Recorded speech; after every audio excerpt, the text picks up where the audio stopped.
इस कार्यक्रम के पुण्यार्जक है निवेदक श्री एस जैन सभा, विवेक विहार, दिल्ली।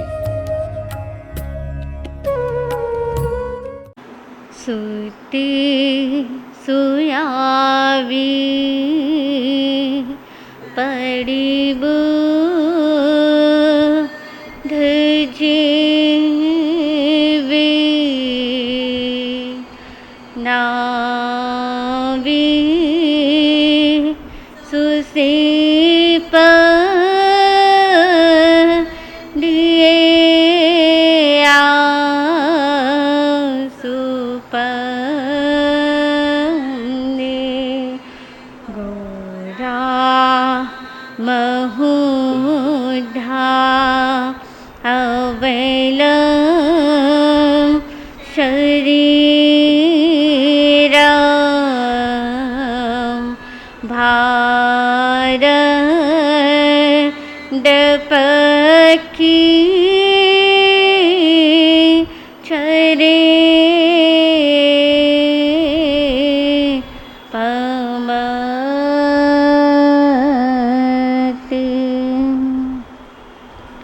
सर्वप्रथम कुछ कहें इससे पूर्व प्रभु चरणों में श्रद्धा और भक्ति में कुछ पंक्तियां रखेंगे। सभी मिलकर साथ में गुनगुनाने का प्रयास अवश्य करेंगे। सबसे पहले प्रभु वीर का लेना नाम है, चाहे कोई भी कैसा भी काम है। सबसे पहले प्रभु वीर का लेना नाम है, चाहे कोई भी कैसा भी काम है। ये वीतराग भगवन का प्यारा नाम है, ये वीतराग भगवन का प्यारा नाम है। हाँ नाम है, हाँ नाम है। सबसे पहले प्रभु वीर का लेना नाम है, चाहे कोई भी कैसा भी काम। करुणा के सागर तुम हो, भव भव के तारक तुम हो। करुणा के सागर तुम हो, भव भव के तारक तुम हो। अनंत ज्ञान के धरता तिन्नानंग प्रभुवर तुम हो। अनंत ज्ञान के धरता तिन्नानंग प्रभुवर तुम हो। प्रभु वीर की साधना को मेरा प्रणाम है। प्रभु वीर की साधना को मेरा प्रणाम है, प्रणाम है, प्रणाम है। सबसे पहले प्रभु वीर का लेना नाम है, चाहे कोई भी कैसा भी काम है। ये वीतराग भगवन का प्यारा नाम है, ये वीतराग भगवन का प्यारा नाम है। हाँ नाम है, हाँ नाम है। सबसे पहले रघुवीर का लेना नाम है, चाहे कोई भी कैसा भी काम है। अनंत अनंत ज्ञान के निकेतन ज्योतिर्मय अरिहंत सिद्ध भगवंतों के पावन चरणों में मेरा अनंत अनंत वंदन। परम श्रद्धे परम आराध्य मम आस्था के आयाम ओ प्रवर्तक महाश्रमण पूज्य गुरुदेव श्री आनंद मुनि जी महाराज साहब एवं प्रवचन दिवाकर पूज्य गुरुदेव श्री दीपेश मुनि जी महाराज साहब एवं मम जीवन निर्मात्री पूज्या आराध्या गुरनी मैया के पावन चरण सरोजों में मेरा कोटिशय वंदन नमस्कार। उपस्थित धर्मानुरागी बंधुओं, मैं गुरनी जी महाराज के चरणों में रहकर जो कुछ भी ग्रहण कर रही हूँ वही कुछ देर आपके सामने रखने का प्रयास करूँगी। हमारी चर्चा चली हुई है कि हमारी ये जीव आत्मा कैसे उस मोक्ष रूपी लक्ष्य को प्राप्त कर सकती है। जो जो हमारी आत्मा में विकृतियां हैं, बुराइयां हैं, अवगुण हैं और कर्म हैं, कैसे इन सभी से हमारी आत्मा को हम दूर कर सकते हैं। और हमारा विषय चल रहा है, परसों को आपने श्रवण किया था, याद होगा आपको कहाँ पे छोड़ा था विषय, याद नहीं किसी को भी। आप कहोगे कि सुबह का खाया तो शाम को याद नहीं रहता, लेकिन प्रवचन क्योंकि कल का गैप हो गया, क्योंकि कल छोटी साध्वी जी की केशलोच थी, इसीलिए कल हम आ नहीं पाए। तो एक दिन के अंदर ही हमारा सुना हुआ क्या हो जाता है, भूल जाते हैं हम। हाँ जी, इन्होंने बता दिया सही कि हमारा जो विषय चल रहा था वो था महासती आर्या चंद्र बालाजी और महासती मृगावती जी का।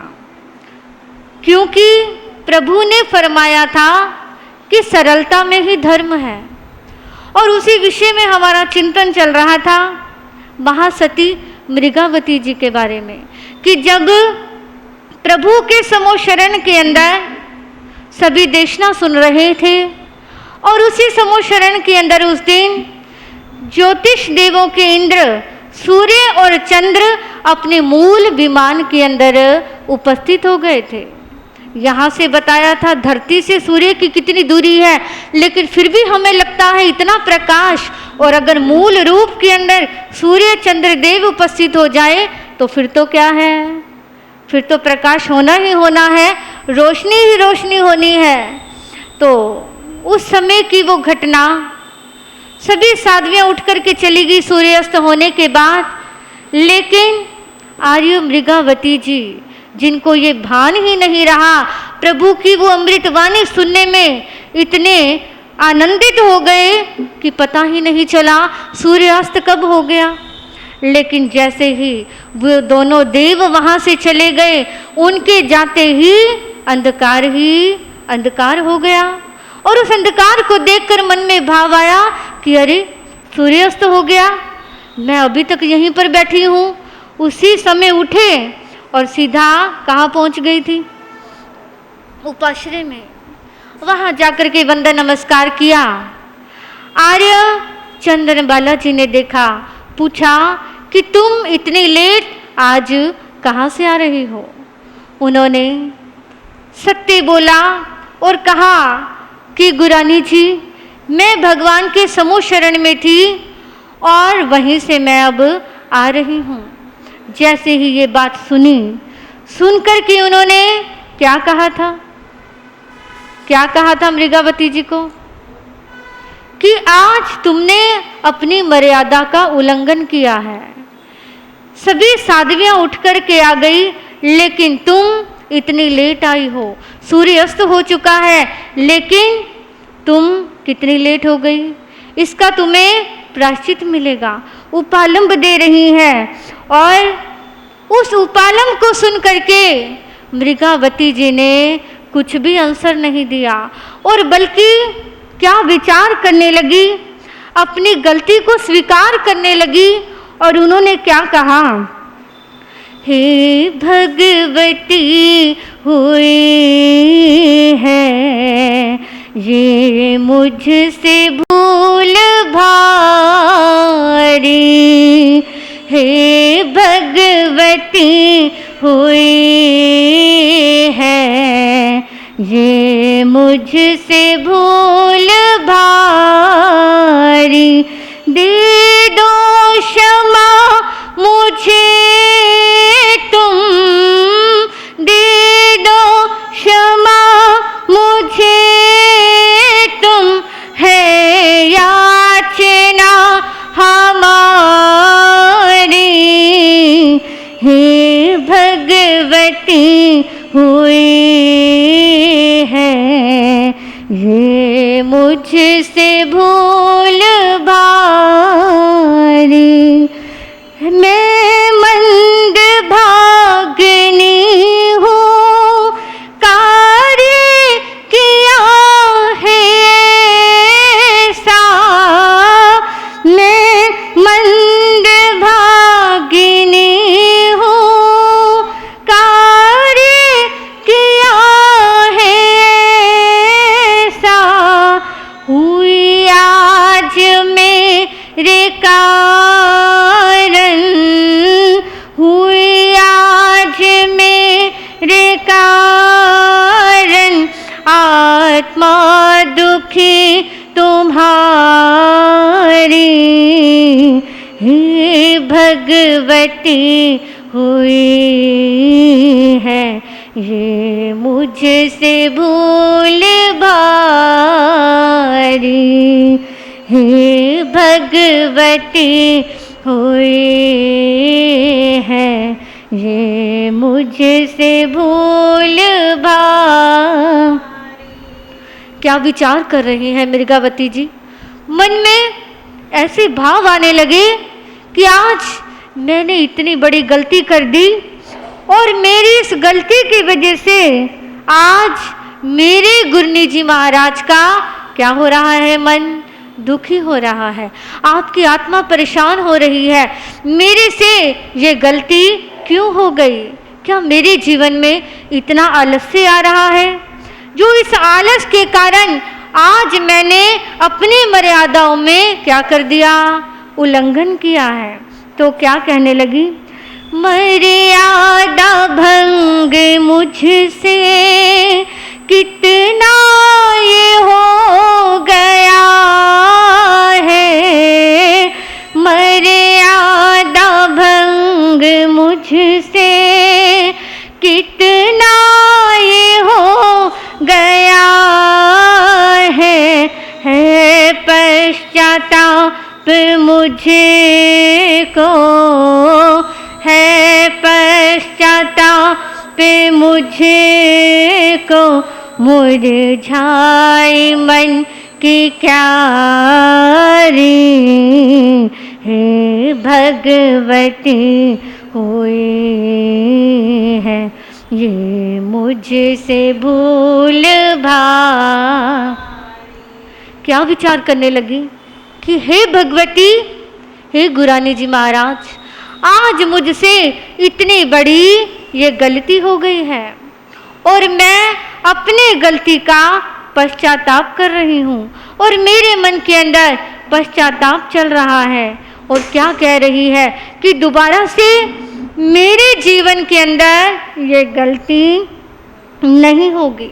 मुझे तो आपकी कृपा चाहिए, मुझे तो आपका आशीर्वाद चाहिए और मेरी इस झोली को आप अपनी कृपाओं से भरो और ये गलती जीवन में दोबारा मैं कभी भी नहीं कर पाऊंगी। बार बार यही मुख से कह रही है, यही चिंतन चल रहा है। तदुपरांत सतियाँ सभी हुई है निद्राधीन, तदुपरांत सतियाँ सभी हुई है निद्राधीन, आत्म निंदना में हुई मृगावती जी लीन। रात्रि का समय था, सभी का विश्राम का समय हो गया, सभी अपनी अपनी नींद में खो गई, लेकिन वो मृगावती जी बैठी हुई हैं उनका चिंतन चल रहा है अंतर ही अंतर में कि आज मुझसे ये इतनी बड़ी भूल कैसे हो गई। धीरे धीरे कर्म की परते हुई महीन, धीरे धीरे कर्म की परते हुई महीन, क्षपक श्रेणी पर हुए भाव तभी आसीन। जैसे जैसे उनकी आत्मा की निंदना शुरू हो रही है, अपनी आलोचना कर रही है। दूसरों की आलोचना तो हर कोई करता है, लेकिन स्वयं की आलोचना करना बड़ा कठिन काम है। लेकिन मृगावती जी ने किसी की नहीं, अपनी आत्मा की आलोचना करी। आलोचना करती जा रहे हैं, धिक्कार रहे हैं अपनी आत्मा को कि अरे मेरे से ये क्या हो गया। और इतनी आलोचना करी कि आत्मा के ऊपर जो कर्मों का बोझ छाया हुआ था, आवरण था, धीरे धीरे एक एक करके वो परत उतरने क्या हो गई, धीरे धीरे वो परत उतरनी शुरू हो गई और उत्कृष्ट भाव चढ़ गए। और जब मन के भाव अध्यवसाय शुद्ध हो जाते हैं तब व्यक्ति ऊपर की ओर चढ़ना शुरू हो जाता है। आत्मा में कैवल्य का हुआ अनंत प्रकाश, आत्मा में कैवल्य का हुआ अनंत प्रकाश। सर्प एक आया नजर चंदना जी के पास।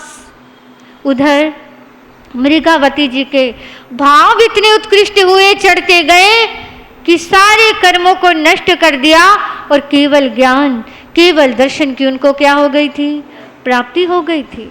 उन्हें तो केवल ज्ञान हो गया। रात्रि का अंधकार, और इतना अंधकार कि हाथ को हाथ भी दिखाई नहीं दे रहा था। और उसी अंधकार के अंदर अब मृगावती जी को तो केवल ज्ञान हो गया। अब जिसके पास ये केवल ज्ञान, केवल दर्शन आ जाता है, उसे तो फिर सब कुछ नजर आना शुरू हो जाता है। तीनों लोगों को देखना शुरू कर देते हैं। उन्होंने अपने ज्ञान में देखा कि काला विषधर नाग आर्या चंदन बालाजी के बिल्कुल पास से जा रहा था और उसी रास्ते में उनका हाथ था। अगर हाथ को नहीं उठाया तो वो सर्प क्या कर लेगा, सर्प काट सकता है। ऐसा विचार करके उनका मन भी नहीं था कि मैं उन्हें उठाऊं, तो क्या कहा, रक्षा करने के लिए हाथ हटाया दूर, रक्षा करने के लिए हाथ हटाया दूर, उनकी निद्रा भंग की हो करके मजबूर। मन में तो भाव नहीं था कि अपने गुरानी जी को मैं नींद से उठाऊं, लेकिन वहाँ मजबूरी थी। उन्होंने जल्दी से जाकर के अपने गुन्नी जी के हाथ को पकड़ के क्या कर दिया, ऊपर कर दिया और सर्प को क्या मिल गया, सर्प को जाने का रास्ता मिल गया। अब जैसे ही नींद खुली, आर्य चंदन बालाजी महासाध्वी ने देखा कि अरे क्या हुआ। उन्होंने बताया कि ये यहाँ से एक काला विषधर नाग जा रहा था, इसीलिए मैंने आपके हाथ को ऊपर किया है। वस्तु स्थिति सुनकर हुई चंदना जी हैरान, वस्तु स्थिति सुनकर हुई चंदना जी हैरान। बोली उनसे, क्या तुम्हें प्रगटा कोई ज्ञान। जब सारा दृश्य पता चला, सारी स्थिति को जाना समझा, पूछने लगी, साध्वी जी क्या आपको किसी ज्ञान की प्राप्ति हुई है। इतना अंधकार, कुछ भी नजर नहीं आ रहा, तुम्हें कैसे रात्रि में पता चल गया कि मेरे हाथ के पास से सर्प जा रहा है। जैसे ही मृगावती जी ने ये सुना, सुनकर कोई उत्तर नहीं दिया, सिर्फ हाथ जोड़े और इतना ही कहा कि सब आपकी ही कृपा है। इतना ही कहा और क्या कहने लगी, हे भगवती तुम्हारी, हे भगवती तुम्हारी ही तो कृपा है सारी। पाया है मैंने जो भी, पाया है मैंने जो भी, सब देन है तुम्हारी। हे भगवती भगवती तुम्हारी, तुमने ही तो किए हैं सब दूर ये अंधेरे, तुमने ही तो किए हैं सब दूर ये। एक भूल क्या सुधारी, एक भूल क्या सुधारी, नैया ही मेरी तारी, हे भगवती तुम्हारी। आर्या मृगावती जी क्या कहने लगी, हे भगवती, हे गुरुनी मैया, ये सारी तुम्हारी ही तो कृपा है, जो कुछ पाया है तुम्ही से तो पाया है। आपने तो आज मुझ पर अनंत कृपाएं लुटाई है। अगर आज आप मेरी भूल मुझे ना बताते, मुझे ये उपालम ना देते, शायद आज मुझे ये प्राप्ति ना होती। देखिए, ऐसे ऐसे विनयवान शिष्य अगर शिष्या किसी को मिल जाए तो ऐसे गुरु का भी क्या हो जाता है, ऐसे गुरुओं का भी उद्धार हो जाया करता है। लेकिन ऐसे शिष्य और शिष्या का मिलना ही आज के समय में बड़ा कठिन है। आर्या चंदनबाला जी ने सुना, सुनकर उनका भी चिंतन चलने लगा कि अरे, मैंने इसे कुछ ज़्यादा ही कह दिया, मैंने तो आसाधना कर ली, इसे तो केवल ज्ञान, केवल दर्शन की प्राप्ति हो गई, और मैंने आज इतनी बड़ी भूल कर दी, एक केवली की आसाधना करी है। और ये सुनकर आर्य चंदनबाला जी का भी पश्चाताप चलने लगा। मन ही मन में क्या विचार करने लगी, कर दो क्षमा मुझे तुम, कर दो क्षमा मुझे तुम, गलती हुई हमारी,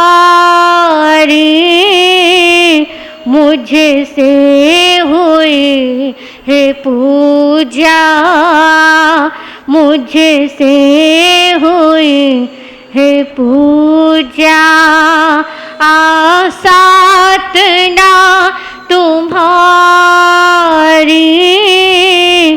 कर दो क्षमा मुझे तुम।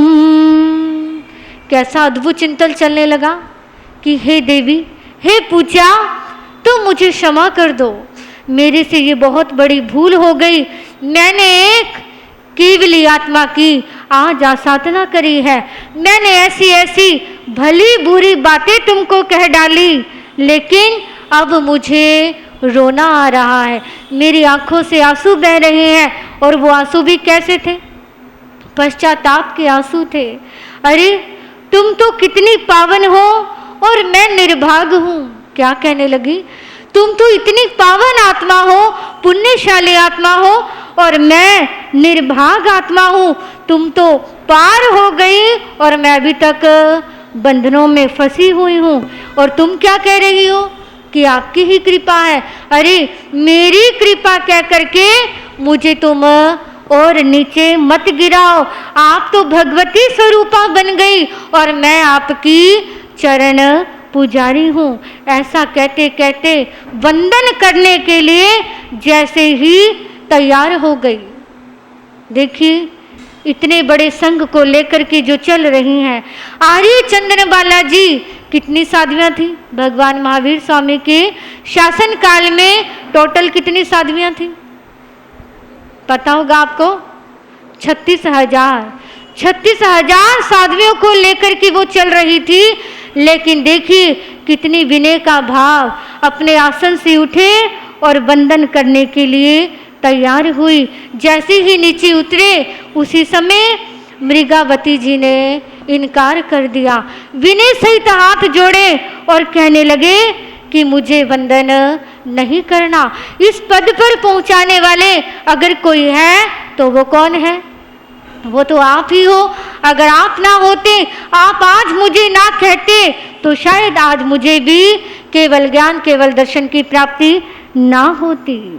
वंदन करने को हुई जैसे ही तैयार, वंदन करने को हुई जैसे ही तैयार, मृगावती जी ने किया विनय सहित इनकार।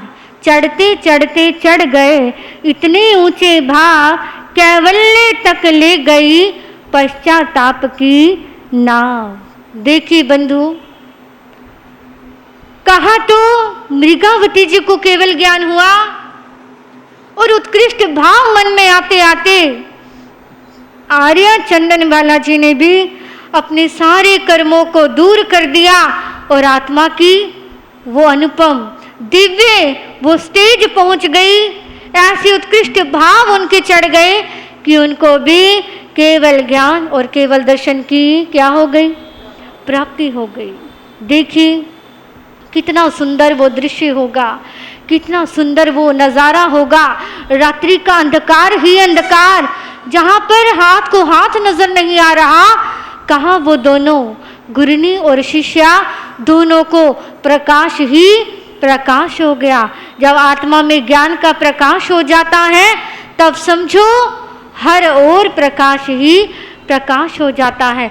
तो ये सब कैसे हुआ? एक ही रात्रि के अंदर दोनों को केवल ज्ञान, उनके अंदर सरलता थी, विनय थी, नम्रता थी। लेकिन अगर आज के समय के अंदर हम देखते, अगर वो जो घटना घटी अगर आज का समय होता तो कैसे कैसे विचार मन में आते। अगर मान लीजिए आज के समय के अंदर गुरानी ने शिष्या को ऐसा कहा होता तो सबसे पहले क्या सोचते? कहते कि गुरनी जी, सूर्य और चंद्रमा मूल रूप में आए हुए थे, इतना ही प्रकाश होता है, आप ही बताओ सूर्यास्त का पता कैसे चलता? ये बात कहते या नहीं? अगर आज का समय होता तो यही बात कही जाती कि अरे आप ही बताओ क्या वहाँ पर अंधेरे का पता चलता? तो इसके अंदर मेरी क्या गलती थी? और दूसरी बात मन में आती कि गुरानी जी, जब आप समूह शरण से उठ कर के आए तब आपका भी फर्ज था, आप मुझे क्या कर सकते थे? आप मुझे भी बुला सकते थे, मुझे कह सकते थे कि चलो चलने का समय हो गया। लेकिन धन्य है वो आत्मा जिन्होंने कुछ भी नहीं कहा, कोई भी शब्द मुंह से नहीं निकाले और उन्होंने ये भी नहीं कहा कि मैं कहीं और तो नहीं थी, भगवान के समूह शरण में ही तो थी। अरे भगवान की ही तो देशना सुन रही थी, अगर लेट भी हो गई तो इसमें कौन सी बड़ी बात हो गई। और जब मृगावती जी रात्रि में बार बार क्षमा याचना मांग रहे थे, बार बार कह रहे थे, लेकिन गुरनी जी तो अपनी नींद में थे क्योंकि सोने का वक्त था। उन्होंने फिर भी कोई उत्तर तक नहीं दिया, लेकिन फिर भी उनके मन में ये भाव नहीं आया, अरे मैं तो बार बार क्षमा याचना मांग रही हूँ, आपने उत्तर देना है दो, नहीं देना तो आपकी मर्जी। ऐसा भी कोई भाव नहीं आया। और ये भी नहीं सोचा अरे मैंने तो क्षमा याचना कर ली लेकिन आपका कोई जवाब ही नहीं मिल रहा, तो मुझे इस बात की कोई परवाह नहीं है। लेकिन कोई भी किंतु नहीं, कोई परंतु नहीं, कोई भी बात की प्रतिक्रिया नहीं, सिर्फ मन से क्षमा याचना के भाव उनके चलते रहे कि आज जो मुझसे गलती हो गई मैंने उसका पश्चाताप करना है। तो बंधु, ऐसी ही दिव्य सरलता, ऐसी ही आत्मा के आनंद की दशा अगर हमारे भीतर में भी आ जाएगी तो हम भी क्या कर सकते हैं? हम भी अपनी आत्मा का कल्याण कर सकते हैं। तो सरलता हमारे भीतर में कब आ सकती है? कैसी सरलता हमने अपने जीवन में अपनानी है? कहा गया है अपने ईगो का त्याग करके, जब अपने घमंड का त्याग कर देंगे, कोई छोटा नहीं, कोई बड़ा नहीं, हम सब एक समान हैं। जब ऐसा भाव जीवन में आ जाएगा तो हम भी सरलता को अपने जीवन में स्थान दे सकते हैं। दूसरी बात, धीरे धीरे प्रतिदिन थोड़ा थोड़ा क्षमा का अभ्यास जीवन में जरूर डालो। क्षमा करते रहो, चाहे छोटी सी भी गलती हो जाए, लेकिन सॉरी शब्द बोलने में समय नहीं लगाना। अगर इतना भी हम शुरू करेंगे तो हमारे जीवन में वो सरलता के भाव आने शुरू हो जाएंगे, क्योंकि जहाँ पर सरलता होगी वहाँ व्यक्ति ये नहीं सोचेगा कि बड़े को सॉरी बोल लिया या छोटे को। जहाँ पर भी व्यक्ति गलती देखता है वहीं पर क्या कर लेता है, वहीं पर क्षमा याचना कर लेता है। तीसरी बात है इच्छाओं को सीमित कर देना। जब इच्छाएं सीमित हो जाएंगी, मन में कोई आकांक्षा इच्छा का भाव ही नहीं रहेगा, तो सरलता आनी अपने आप ही शुरू हो जाएगी और दिखावा कम हो जाएगा। और जहाँ पर ये भाव आ जाते हैं वहाँ पर भगवान हमारे से दूर नहीं हो सकते हैं। चौथी बात, थोड़ी सी नियमित साधना की आदत जीवन में जरूर डालो। और नियमित साधना कैसी? सामायिक संबर, स्वाध्याय, स्वयं का चिंतन, चाहे 10 मिनट निकालो चाहे 5 मिनट, लेकिन थोड़ा समय तो अपनी आत्मा के लिए आपको निकालना ही चाहिए। अगर इन बातों का भी आप ध्यान रखते हो तो देखना आपकी आत्मा भी सरल होनी शुरू हो जाएगी। और अगर भगवान को आत्मा में बुलाना है, उन्हें बिठाना है, तो सरलता को तो जीवन में आपको धारण करना ही होगा।